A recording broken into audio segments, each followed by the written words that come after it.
Well, hello everyone, and welcome to the concession stand here on the KB Radio Network. I am your host, Kevin Reed, and this is the review of DC Studios' Peacemaker Season 2, Episode 6, entitled Ignorance is Chris. This show is found on HBO Max for your viewing pleasure. It stars John Cena, Jennifer Holland, Danielle Brooks, and a plethora of others. This show is brought to us by the great mind of of James Gunn, and I got to give the man his props, bro. He is doing God's work over there in DC, and on this season so far, this has been a good season 2 for Peacemaker. I've deeply enjoyed it thus far. I enjoyed Superman. I like the direction that this cinematic universe is heading in. And this episode 6, really launched us into the universe as a whole. You wouldn't think watching Peacemaker that this will be the catalyst for the future of the DCU. But here we stand. Now, James Gunn has said in the past, before the show or this season premiered, that episodes 6 through 8 were going to be major spoilers and major implications in the DCU moving forward. So I was highly anticipating what we were going to get in episode 6 of this season. So here we are. Leading up to this, we left off in episode 5 where Chris, aka Peacemaker, he decided that he's gonna go off into this dimension where he is celebrated as a hero, where he is in a relationship with Harcourt. He's in the dimension where his father and his brother are still alive and they're a loving family, and so on and so forth. It's basically everything that he dreamed for, everything that he hoped for in life, and here it is in this dimension. And he decided at the end of episode 5 to travel to this dimension and stay, being as though he killed that dimension's Peacemaker in episode 1. So that's where we left off. We find the 11th Street gang going after him, deciding that they're gonna go and bring Chris back, and that's where we begin this episode. This opens up with Chris. He's enjoying life, his newfound fame in this alternate reality, and meanwhile, you have Harcourt, you have Adebayo, you have Economos and Vigilante. They figure out how to use this little device to hop over into dimensions. So as they get to Chris's house in this reality, at the same time, you have Rick Flag in our reality, or the canon reality, and he's frustrated because now he finds out that Economos and Harcourt have gone AWOL. And so it's like, okay, my plan didn't work. Now my back is against the wall. And when you get desperate, you do desperate things. You take desperate measures. And Rick Flag Jr., Rick Flag Sr.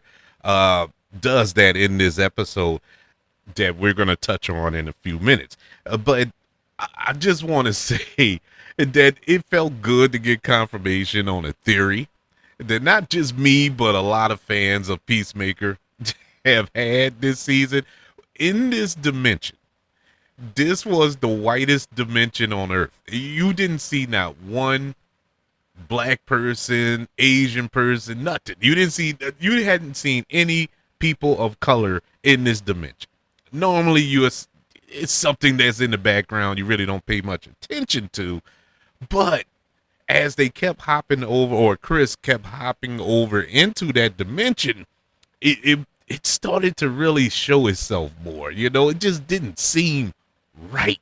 This place, you ever been somewhere, or let me put it like this. you ever realize where things are going way too perfect and something in the back of your mind says, wait, something just ain't right. You just looking around like, man, this is going far too well. This is truly too good to be true type situation.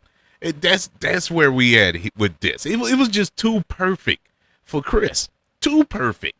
And so you knew something was sketchy about this reality or this alternate reality that he was in. Well, we got confirmation later on in this episode that yes, it was too good to be true. This episode was directed by James Gunn himself, along with writing. He wrote all the episodes, but he only directed 3 episodes this season. I think the first episode, this one, and the very last one he's going to direct as well, or technically had already directed. But yeah, he directed this one, and I can understand why, because there's a lot in this episode, even though it's only like 35 minutes long. I don't even think it was it 30 minutes. I don't know. It was a very short episode, but a lot was flushed out here.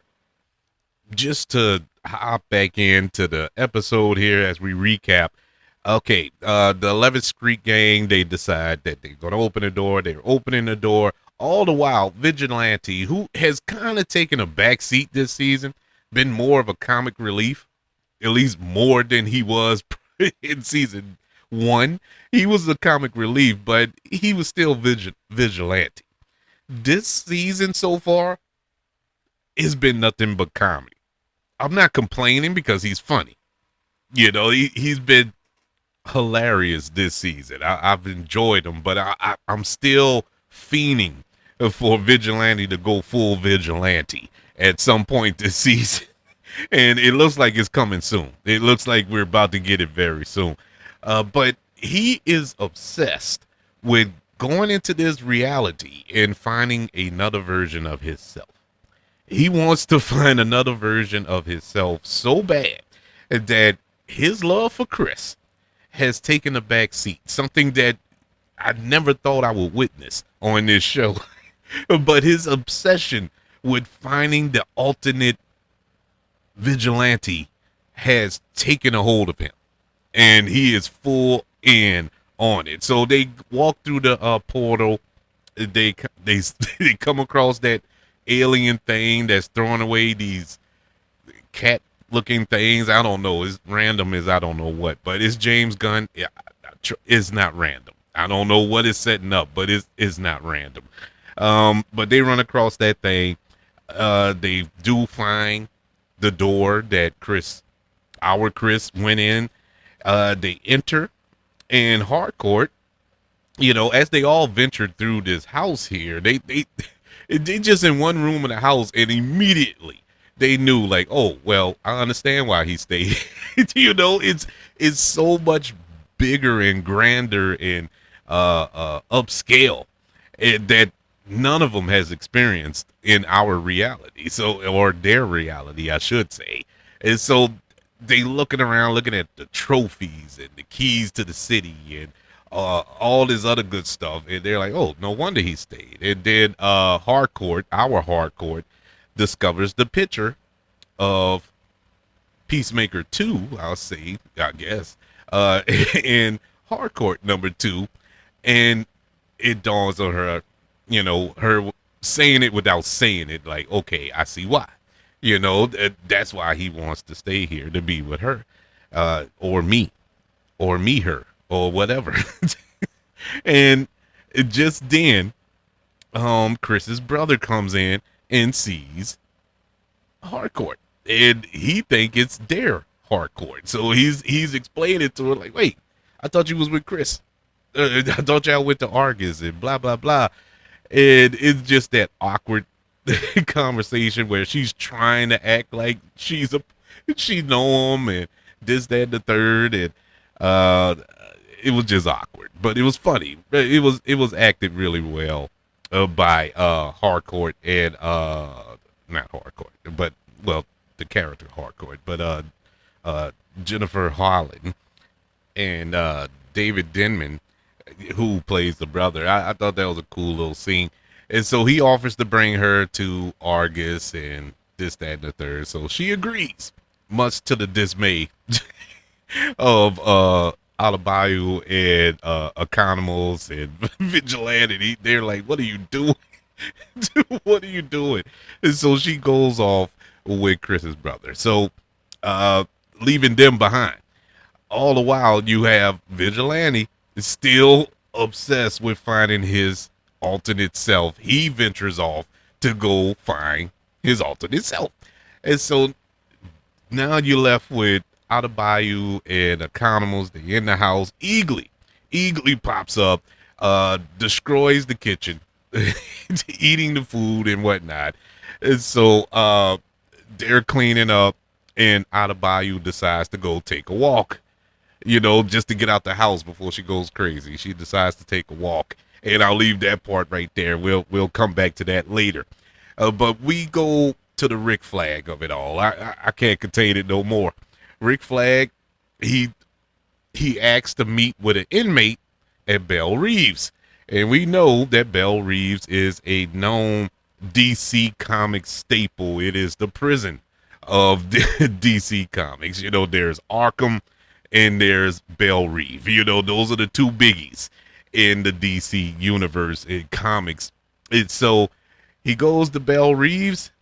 You see him sitting behind the glass with the phone, and you see an inmate start to enter, walking with a cane. He sits down, and it is none other than Lex Luthor. It is Nicholas Hoult himself cameoing in this show. I was smiling ear to ear. I was so happy to see that. Out of all the cameos, I was expecting David Cornsweet to probably pop up as Superman, which is still a possibility. There's 2 more episodes left. We seen the Justice Gang in the first episode, and who knows who else is probably gonna pop up, in the next 2 episodes. But out of all of those characters, I did not expect Lex Luthor. I really didn't. And when it happened,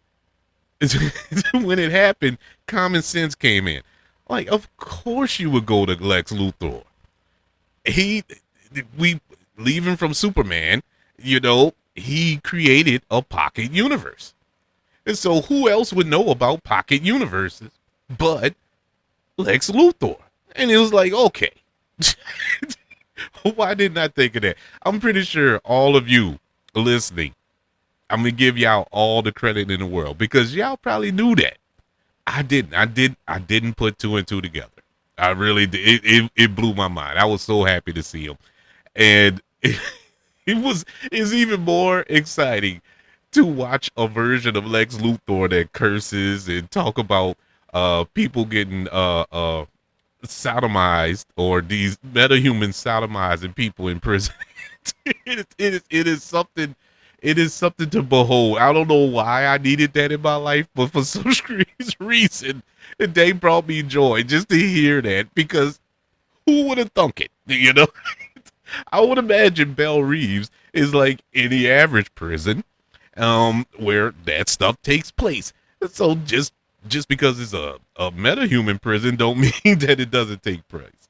But it was good to see him. Now, what James Gunn had said before this season dropped, he said that there were going to be major implications, right? So what are the major implications? Well, it was said tonight. It was said in this episode. Just a few weeks ago, James Gunn announced that the next film in the quote-unquote Superman saga is Man of Tomorrow. Now, Man of Tomorrow is going to be released in 2027. It will have Superman, but he will be teaming up with Lex Luthor. The artwork was released, and we got to see Lex Luthor in that green and purple suit that we've seen in the comics. Theories are that they will team up to face Brainiac. It would be cool if that's the case. What other reason why Superman would team up with Lex Luthor? Brainiac. You know, there's no other reason. And so you have that on the horizon. So you ask yourself the question, at least I did when he announced this. Well, at the end of Superman, Lex Luthor went to prison. He almost destroyed the world, let alone Metropolis. But he almost ripped the world in half with this pocket universe. And so he said it in this episode that the judge told him he'll be in prison for what he said, 365 years or something like that. And so how are we going to lead up to that team up? You know, we just going to have a movie where Pop, they're together. You gotta explain it. Well, it was the seeds were planted. I'm not saying it was fully explained, but the seeds were planted tonight when Lex Luthor and Rick Flag Sr. were having their discussion. Rick Flag Sr. wanted information, but the trade-off is that Lex Luthor wanted to be, well, first and foremost, he wanted to get out of prison altogether. And Rick Flag Sr. was like, no, that's not happening. You know, I can transfer you to another prison and whatever. And, you know, back against the wall, what other choices you have? Lex Luthor pretty much agrees. And Rick Flag Sr. Confirms when he's talking to, is it Sasha? That, yes, he's going to be transferred to another prison. So that's planting the seeds for Lex Luthor. Not only transferred, but they're going to be working with Lex Luthor. And so that's planting the seeds moving forward for this team up in 2 years when we get Man of Tomorrow. I thought it was perfect. Perfectly done. That's all. I mean, we don't need a whole thesis, you know, a 12-page essay on why Lex Luthor is teaming up with Superman. That is perfect to me. You know, good segue. And so, anyways, we travel back to Argus. Chris's brother brings Harcourt there. A little tidbit that I missed, that I failed to mention. When they went through the portal, they opened the portal at Vigilante's house. And in his basement, he has all this seized money and cocaine that he got from criminals that he vanquished. And he doesn't turn it in to the police because he believes the police are crooked. And so he has millions of dollars just locked up in this basement. And Adebayo was like, wait, you were just broke. You just borrowed money from me the other day. Like, yeah, I don't touch this money. This is blood money, you know? And so, but everybody else is like grabbing and stuffing it in their pants. But also in there is cocaine and stuff like that. So when they open up the portal, it causes that little sonic boom. And the cocaine, the dust gets all over them. And so when we fast forward to where we at right now, where our Harcourt goes to Argus, the drug dog picks it up. So now she gets apprehended. As she's being apprehended, Chris walks in. And Chris walks in and sees her, and he immediately knows that's the Harcourt that he's in love with. That's the Harcourt from their actual reality. And so they have a conversation, and if finally we get a little breakthrough. And once again, man, Jennifer Holland, I know a lot of people rag on her because she's James Gunn's wife in real life, and they treat this as a nepotism thing while she got this role. Man, that woman can act. You can miss me with all that. She can act. She act the mess out of this scene. I mean, the emotion, her holding back the fact she just cannot bring herself to openly admit that she loves Chris. But she does.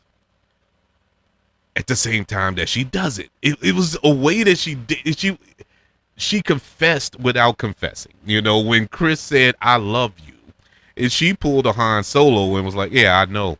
And but the way she delivered it and the way the emotion that was coming off of her, it was that I know is I love you too. You know, it was like, yeah, I love you even more. You know, it's just the way she did it. It was beautifully done. Still can't verbally say it. I guess they're saving that for the last episode or whatever. It so it could be a more powerful moment. But it was powerful right here. But Chris is telling her that, look, everything's perfect here. I'm with a version of you that actually loves me. I have my brother. I have my father. I'm a hero and blah blah blah. Everything's perfect here. And so she gets released. They go into Argus offices, and around this time, simultaneously, we have Adebayo, as we had left off prior. She's taking her walk through the neighborhood. This, which this don't have to be an alternate as a black man. I can confirm that this does not have to be an alternate reality for this to happen. But this happened here where she's walking through the neighborhood and everybody's staring. Like, what is that? Oh my God, it's a black. It's not supposed to be funny, especially for me, but for some strange reason it was. And it's a black, and everybody is converging in on her, and she's running. And as she's running through, and you see all these white people just pouring out, and even Chris' brother, who was pulling up to return to the house,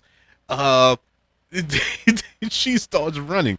Meanwhile, back at the house, Chris's dad returned. Economos is trying to hide, but Chris's dad finds him and starts to beat him up or whatever. And so he's found out. Vigilante, I had skipped over this part. He did find himself. He found the alternate version of himself, and they're both goofy, silly, and stupid, and they're talking and discussing, and they have absolutely everything in common except for one thing: Peacemaker.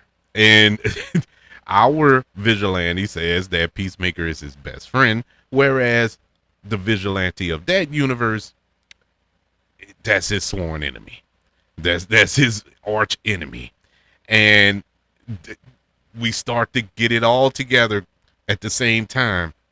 And then Chris, he's in the office, he see the flag, the American flag. But all American flags were always rolled up. You never saw the whole stars and stripes. You saw the stripes, you never saw the stars. So he walks over to the flag. Just after our Harcourt told him, don't you find something funny about this place? There's no people of color here, and it was a good setup for her because it shows how intelligent she is, because she was always observant. When she on the ride to Argus, she was looking at the people and how everybody was acting and who was just walking around, and she had that look on her face like, this ain't right. This don't look right.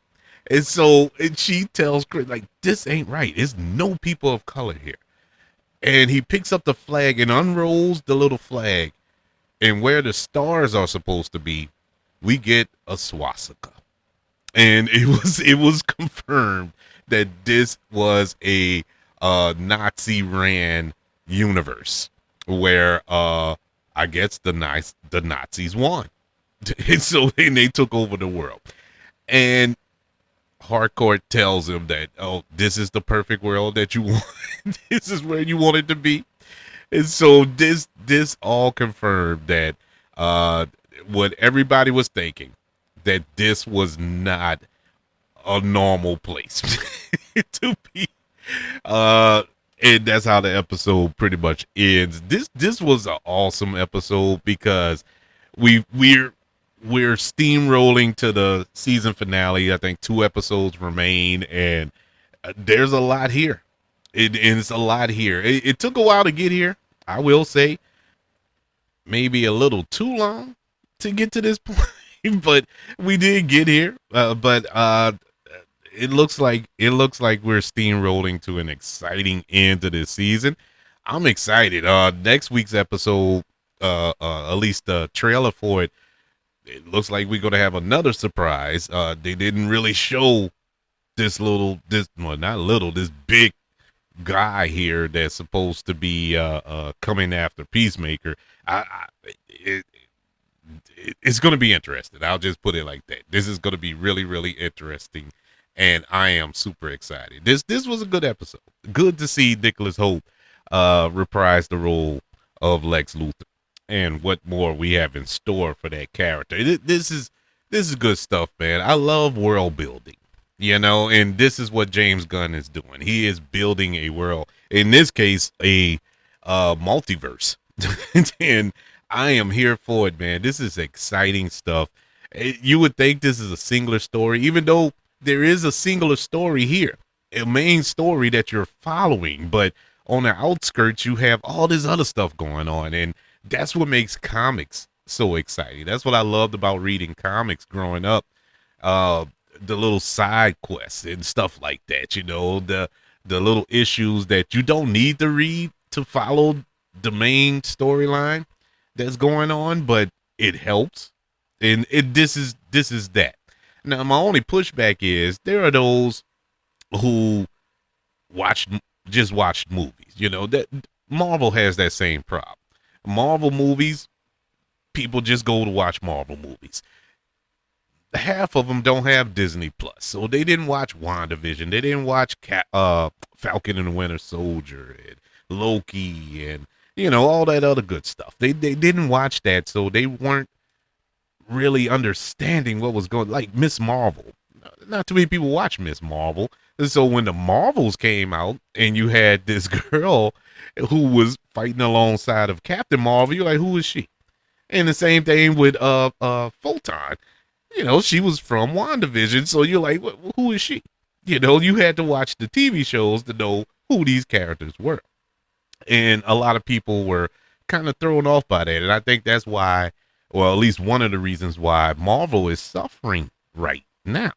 DC, as much as I enjoy this, because I follow this stuff because I love it, for one, and then I do this for two, but I'm just a fan. Mostly I'm a fan. Even if I wasn't doing this show, I would be deeply entrenched in this material, TV and films. So I would do it, but not everybody's like me. And that's the only thing that I have a pushback on, that when we finally get a full expansion of this world that James Gunn is building, a lot of people will be lost. And the product will suffer from that because not a lot of people will go see it. And because they're going to be lost, they're not going to know what's going on, and they're going to think it's stupid when it's really not dumb. You just have to know everything that took place prior. But this was a good episode, really good episode, a good setup for the rest of the season, and a good setup for the rest of the DCU. But I would like to know, what did you think of episode 6 of Peacemaker season 2? Did you like it? Did you enjoy it? Were you shocked by the cameo? And are you expecting any more cameos for the rest of this season? I would love to know your thoughts. Email the show, kbradiopodcast@gmail.com. You can also search for the show on all social media platforms. Just search for the KB Radio Network. Also, don't forget about YouTube. Subscribe to the KB Radio Network channel and like this video if you don't mind. Don't forget about the 5 stars, the reviews, and sharing this show if you're listening on Apple Podcasts, Spotify, iHeartRadio, wherever you are currently listening to the concession stand here on the KB Radio Network. Everybody, thank you for joining me for this review of Peacemaker Season 2, Episode 6, entitled Ignorance is Chris. Oh boy, can't wait for next week. I'll see you then. Want you all to know that I love you. Continue to love everyone, and until we speak again, you all be blessed.